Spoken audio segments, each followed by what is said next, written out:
مساء الخير. النهاردة هنتعلم مصري في 5 مواقف يومية.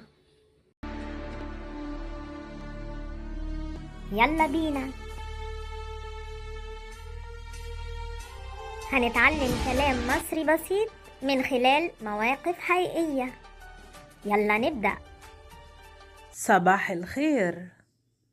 صباح النور. ازيك؟ تمام، وانتي؟ الحمد لله. انا اسمي سارة. وانت اسمك ايه؟ أنا جون. تشرفت. الشرف ليا.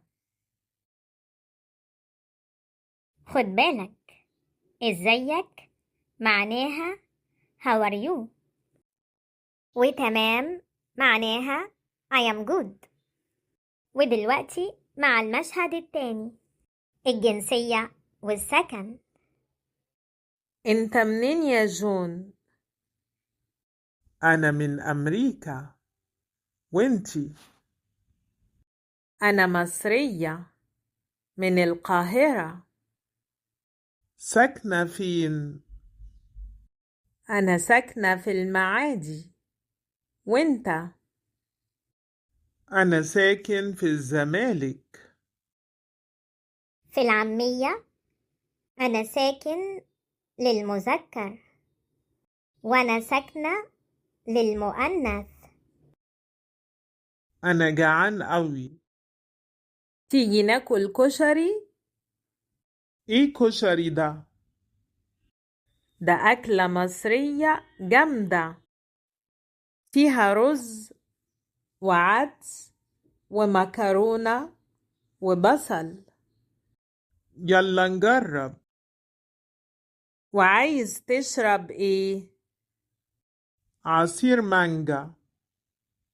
كلمة تيجي معناها wanna أو do you want to، وجامدة معناها great. شكلك تعبان. ما نمتش كويس امبارح. لازم ترتاح شوية. فعلا، هروح أنام على طول. إزاي أروح وسط البلد يا سارة؟ تركب المترو من هنا وتنزل في محطة السادات. المترو سهل؟ أيوة، وأسعاره رخيصة كمان. كلمة تركب معناها to take في المواصلات. لو عجبتك الطريقة دي ما تنساش تتابعنا وتكمل السلسلة. اشترك عشان تتعلم أكتر. مع السلامة. سلامة.